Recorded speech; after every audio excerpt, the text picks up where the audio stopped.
Tala flavel fa poponga mo tala fo mai le si ufonga le lau mua mo le nei tai au se fulu male valo i yoni loa a whelua ono.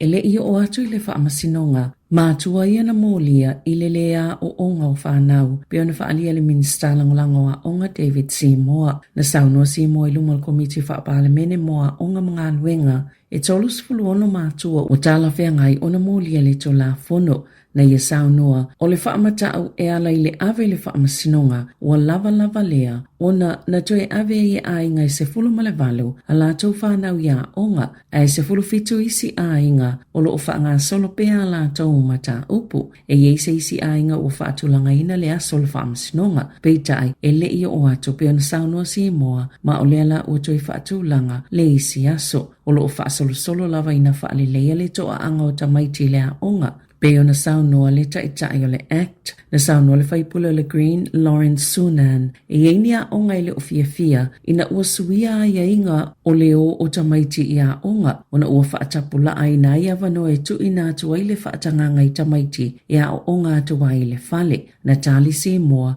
e na ole se lau valu se fulu aso le tausanga, e tatala ia onga, ai se lau valu se fulu lima aso, mo isi polo kalame. Na ta ua ile upenga ta whaelangi al matanga luenga wa onga, e tatau ia onga tūlanga lua, o na tolu se lau fitu se fulu valu a whaaso o le a onga, e tatala ai o a onga o kolisi ma onga tu whaatasi, e tatau na tatala, mo le tolu se lau fitu se fulu ono a whaaso, ile nei tau sanga.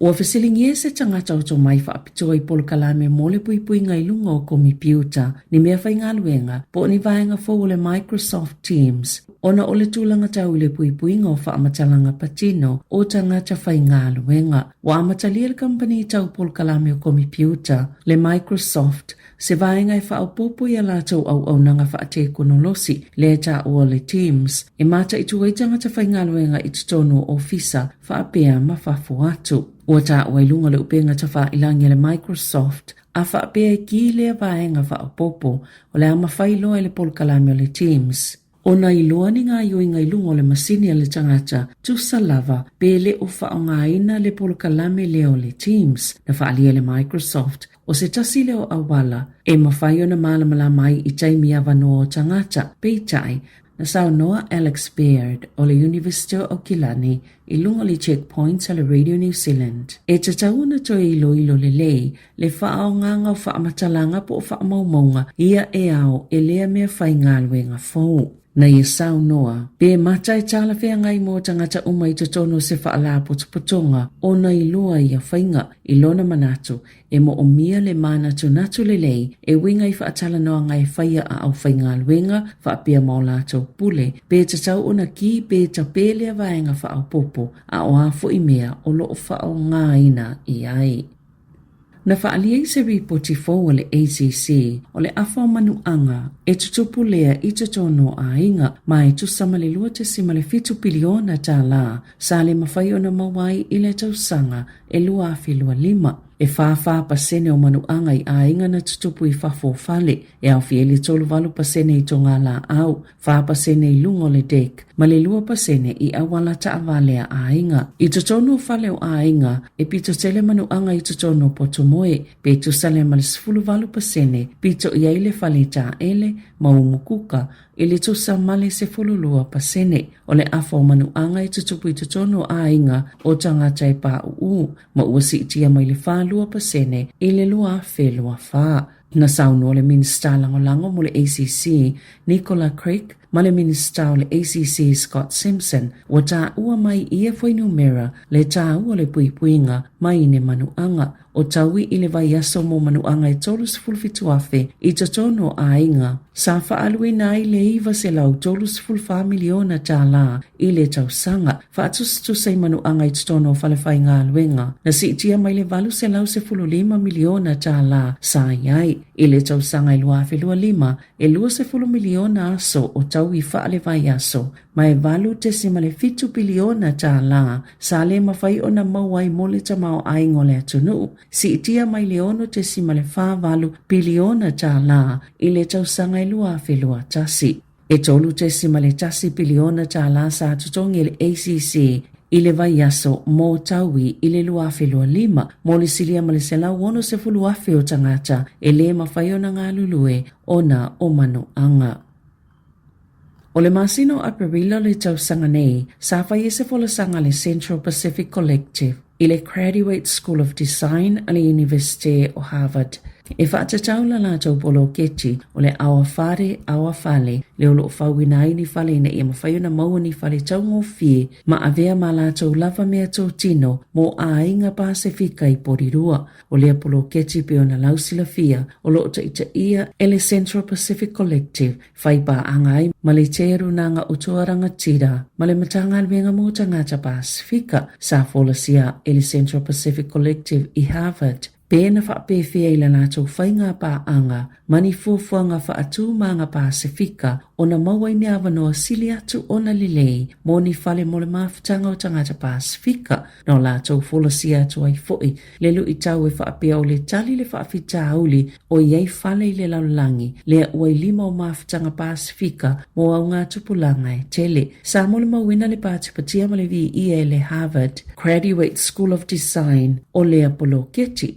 Ma tā ua i whaapea ua whaali manino le Central Pacific Collective le tā ua o tūlanga mātango fie o le wāwhea aloa i whaale ainga le umawhai o na tai alai naini polo keti mō whale.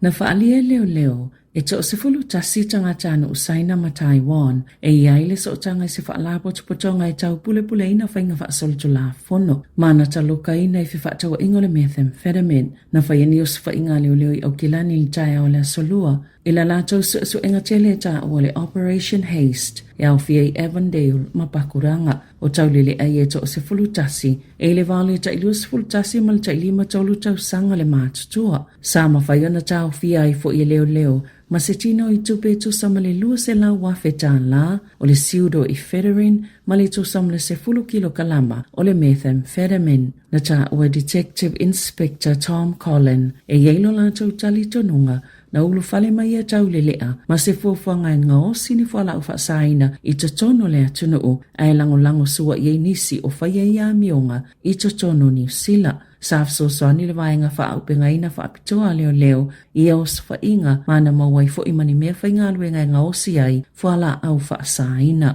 o loo whaawau pea suenga. Na whaselingia le komiti whaapale mene moa o ngā mga aluenga le filo ai o se company au se tālia i le toi tusinga o le polo kalame po le kuri kalama o a o ngā New Zealand. Na whaalia sui le matanga aluenga o a o ngā i whaipule sa whisosani le company o le Learning First. I le sa ilinga o tusinga mo le polo kalame fau mo mata upu o le numera. Peitai ele i tusia ele a kamupani. Sa o lantou whailo atu fo i le komiti whaapale mene moa o ngā mga aluenga. Ele i ofo ina atu i kampania New Zealand le ngā aluenga o na ua levo na ngā lulu ele mata ngā aluenga ma le Learning First. Na fesili le so upo le leipa moa o ngā Jenny Anderson pe aisiana tu ina atu ai i le Learning First. Le kone ka racho lo whaatus tu saile polo kalame po le kuri kalamo le matematika. I polo kalame o ngā isi atunu, ai le tu atu i se kampani New Zealand. Na sauno le ministawa o ngā Erica Stanford, o ia le i awai le whaingofa ai unga mo kone karate, peitai, e to ai titi lava tangata mwhena whaatus tu saina polo kalame o onga, po o curriculums a isi atunu, ma mawhaiona tu inatu ni whaatus tu sanga sao, i le tu langa olo o iei New Zealand. Peita ina Sāmoa Anderson, se manu e mawhai lava le whaalapo tupotonga o le New Zealand Council for Educational Research, lea ngā luenga, pe ana whaapea e tu iai lea wanoa, e le itu ina tu fo i lea kone karate, e whaia i eise tau ufonga, po o ai e whaia, pe ona Sāmoa Anderson e tu sai, ma reporti le Radio New Zealand. I talonga, Samanu malo le Queensland Maroons i le ta'alonga lo na lua o le State of Origin, ma le New South Wales Blues i le po na po. I le malayo le MCG i me le pone, e wha se fuluwha i le lua se fululua, e tā le afal ta'alonga o se fululua New South Wales i le valu o le Maroons. O le li o Sam Walker na avia matamata alo le ta'alonga, ma na ova umana ai valu i le pou. Jo e tasil ta'alonga o lo tutoe le o le ailo i le siampini o le State of Origin o le neitau sanga. Tala fo wia maile si ufongo le lau mua mo le nei vaenga o le tae ao.